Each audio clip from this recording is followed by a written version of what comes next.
Hey guys, I'm back with another video, and this video is all about the Samsung Galaxy S5 in 2017. A quick refresher here, the Samsung Galaxy S5 was released in February of 2014, and unfortunately in making the phone IP67 certified, Samsung has been forced to add a flap over the USB port to protect it from water damage, which can be a little fiddly to remove for charging and is held in place with a piece of rubberized plastic. With that said, it has a primary microphone at the bottom, at the side we have the power key, and at the other side we have the volume rockers. And at the front we have the IR blaster along with the 3.5mm headphone jack and a secondary microphone for noise cancellation. And following at the back we have a heart rate monitor and a 16 megapixel rear camera. At the bottom we got the speaker grill here. And yeah, so despite its plastic chassis, the smartphone had powerful specifications and a brilliant screen.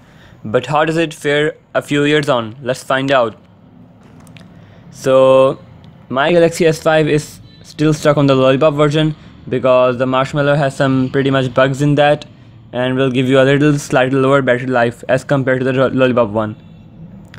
Samsung decided to change to a metal chassis with the Galaxy S6 and went the extra mile with the Galaxy S6 Edge and its curved screen.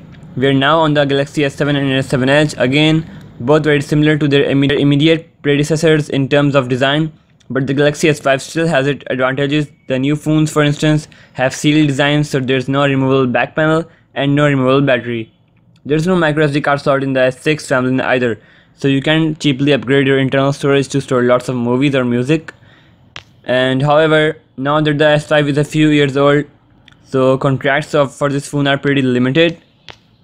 And basically the Galaxy S5 is a refinement of the Galaxy S4, as both share a very similar outward appearance. The S5 has slightly broader curves than the S4's flowing corners, but side by side they look almost identical. A metal effect bezel surrounds both handsets, although the dimpled rubberized rear cover on the S5 feels classier than S4's glossy finish. The phone is quite snappy, and it can pretty much hold up every task for day-to-day performance, and it won't lag and it won't give you a little bit flutter.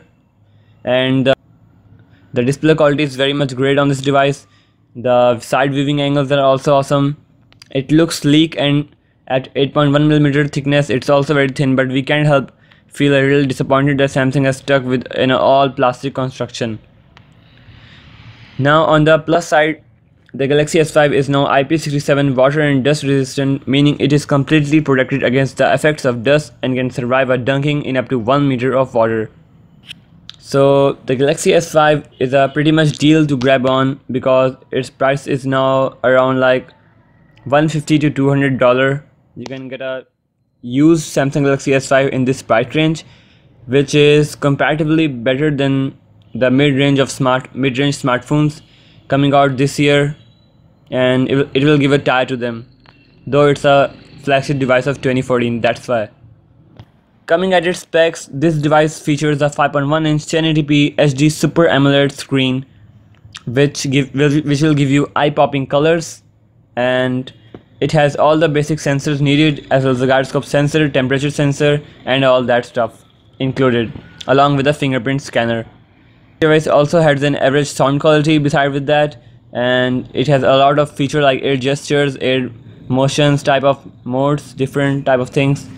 And the battery life on this S5 is also pretty much good. Now let me show you guys one-hand use of the Samsung Galaxy S5, and let me show you guys the speed it still has to this day, and it's quite a snappy of a phone. It won't lag, it won't give you flutters anywhere. And it has various modes like air gestures and air motion. You can swipe with your palm to capture screenshots, or you can take selfies with that. And the camera of this device is pretty spectacular at this moment. It can focus very quick, as you can see right now, and the images are crisp and clear, and they are still better than most of the mid-range devices of Samsung to this day. And the S5 also have a 3GB RAM variant also, as well as a 2GB RAM variant. The 3GB is the S5 Neo one. and let's pop out the back and see what's inside. So here we got a size battery, and there's a rubber sealing at the back of the device to protect it from water. And the back is pretty much flimsy, and but it can be broken easily. And it also have NFC, and it supports wireless charging as well. The phone is quite snappy to this date, and it can handle pretty much every task that you throw at it in day-to-day usage.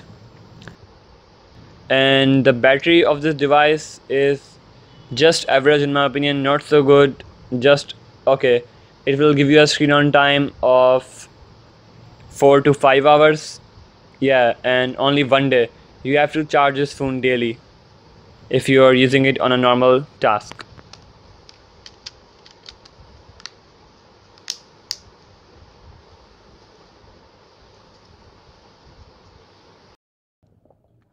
Let me show you guys the camera,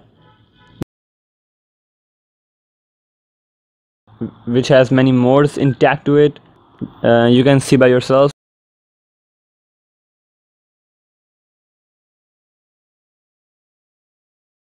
And the settings are of like the old Samsung UI settings it's having, and the mode is also old classic style.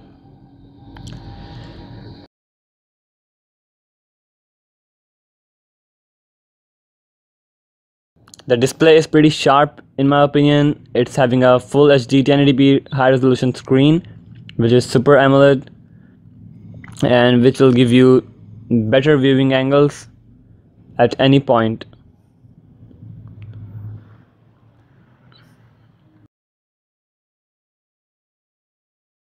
So that pretty much sums it up, and I will see you guys in my next video. Till then, take care, enjoy. This is Ali Shahid signing off.